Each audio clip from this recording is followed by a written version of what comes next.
Psaume 18. Je t'aimerai, ô Éternel, ma force. L'Éternel est mon rocher, ma forteresse et mon libérateur, mon Dieu, ma force, en qui j'ai confiance, mon bouclier, la force de mon salut et mon haut refuge. J'invoquerai le nom du Seigneur, qui est digne de louange, et je serai délivré de mes ennemis. Des chagrins mortels m'entouraient et des torrents d'impiété me hantaient. Les chagrins de l'enfer m'ont ceinturé, les liens de la mort m'ont surpris. Dans la détresse, j'ai invoqué le Seigneur et j'ai crié vers mon Dieu, de sa tempe, il entendit ma voix, mon cri parvint à ses oreilles devant sa face.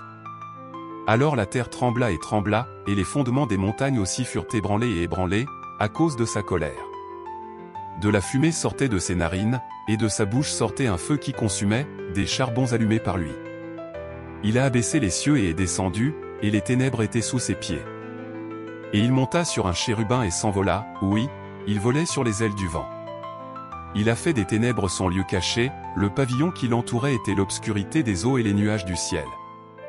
Dans l'éclat de sa présence, les nuages étaient dispersés, ainsi que la grêle et les charbons ardents. Et le Seigneur tonna dans les cieux, et le Très-Haut éleva la voix, et il y eut de la grêle et des charbons ardents. Il envoya ses flèches et les dispersa, il multiplia les éclairs et les détruisit. Alors les profondeurs des eaux furent vues, et les fondements du monde furent découverts, par ta menace, ô Seigneur, par le souffle de tes narines. Il a envoyé d'en haut et m'a pris, il m'a tiré de nombreuses eaux. Il m'a délivré de mon puissant ennemi et de ceux qui me haïssaient, car ils étaient plus puissants que moi. Ils m'ont surpris le jour de ma calamité, mais le Seigneur était mon soutien. Il m'a amené dans un endroit spacieux, il m'a délivré, parce qu'il a pris plaisir en moi. Le Seigneur m'a récompensé selon ma justice, il m'a récompensé selon la pureté de mes mains. Car j'ai gardé les voies du Seigneur, et je ne me suis pas détourné de mon Dieu par méchanceté.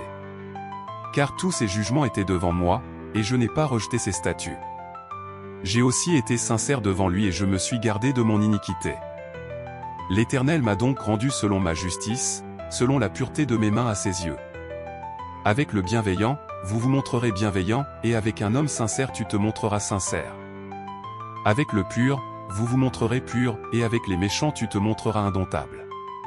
Car tu délivreras les affligés et tu feras tomber les yeux hautains. Car tu allumeras ma lampe, le Seigneur mon Dieu éclairera mes ténèbres. Parce qu'avec toi je suis entré au milieu d'une troupe, avec mon Dieu j'ai sauté par-dessus un mur.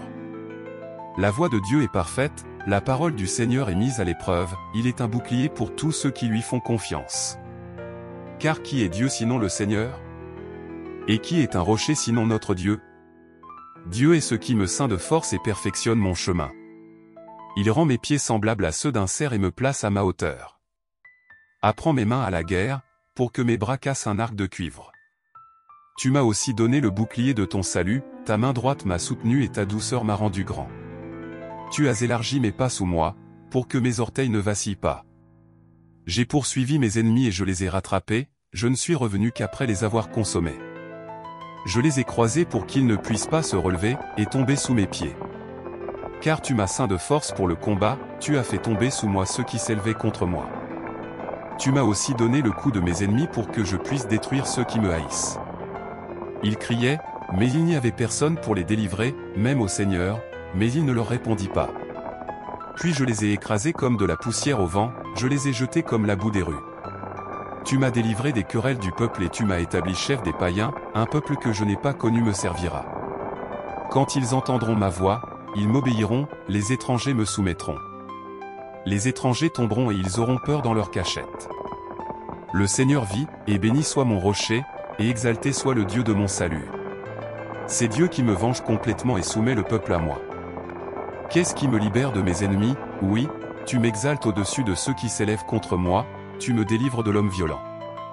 Ainsi, Seigneur, je te louerai parmi les païens, et je chanterai ton nom.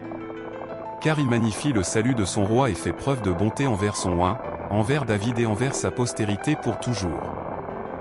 Dans le psaume 18, David nous emmène dans un profond voyage de confiance, de dépassement et de force intérieure.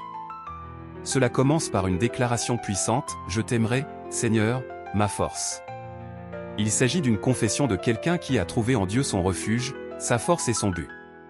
Ce psaume nous invite à réfléchir sur la manière dont nous affrontons nos batailles internes et externes et sur la manière dont nous pouvons trouver, dans notre foi, la force de surmonter toute adversité. David décrit Dieu comme « mon rocher, ma place forte, mon libérateur ». Ici, il nous rappelle que lorsque nous sommes entourés de situations difficiles, nous pouvons nous appuyer sur quelque chose d'immuable, la présence de Dieu. Au verset 6, il dit « Dans la détresse, j'ai invoqué l'Éternel et j'ai crié vers mon Dieu, il a entendu ma voix depuis son temple. » Cela nous enseigne que, même dans les situations les plus sombres, l'aide divine est à la portée d'une prière sincère. Le psaume 18 est une métaphore puissante de la vie, nous sommes confrontés à des ennemis, à des moments de désespoir, nous ressentons les douleurs de la mort qui nous entourent. Mais, comme David, lorsque nous faisons confiance à quelque chose de plus grand que nous-mêmes, à quelque chose d'immuable comme le rocher qu'il décrit, nous pouvons trouver la force de résister et de vaincre. Ce psaume parle beaucoup du pouvoir de faire confiance à Dieu comme source de force personnelle et spirituelle. David reconnaît que les forces qui le soutiennent viennent de Dieu, le Seigneur est mon rocher, ma forteresse, en qui j'ai confiance. La confiance en Dieu nous permet de transformer nos peurs en courage et nos défis en opportunités de croissance. Un autre point important est la transformation que cette confiance génère. Au verset 29, David dit « Avec mon Dieu, j'ai franchi un mur ». Il décrit comment, en faisant confiance à Dieu, il a pu accomplir l'impossible. Cette image de mur sautant représente nos propres obstacles, ceux qui semblent insurmontables. Cependant, lorsque nous nous appuyons sur la foi et sur notre force intérieure, nous découvrons que nous pouvons aller au-delà de ce que nous avons jamais imaginé. David parle également de l'importance de rester droit et juste devant Dieu. Au verset 23, il dit « J'ai été honnête devant lui et je me suis gardé de mon iniquité ». Cela nous rappelle que la connaissance de soi et la discipline spirituelle sont fondamentales pour que nous puissions suivre le chemin de la justice et de la croissance. Lorsque nous restons fidèles à nos principes, nous récoltons la récompense d'une vie pleine de sens et de sens. Et c'est là que le message final de ce psaume nous fortifie. David conclut « Le Seigneur vit, béni soit mon rocher et exalté soit le Dieu de mon salut ». La confiance en Dieu nous libère de la peur et nous permet de voir au-delà des défis. Cela nous donne la certitude que, peu importe la difficulté des combats, le Seigneur est notre bouclier et notre refuge. Puissions-nous, comme David, trouver en Dieu notre force, notre rocher inébranlable, et pouvoir lui faire confiance pour nous inspirer à surmonter tout obstacle sur notre chemin. Lorsque nous reconnaissons la grandeur de Dieu dans nos vies, nous découvrons que nous pouvons avancer vers un avenir de croissance, en surmontant une foi inébranlable. Réfléchissez, puisse le psaume 18 nous inspirer à vivre avec courage, foi et force, sachant qu'en Dieu nous trouvons tout ce dont nous avons besoin pour vaincre.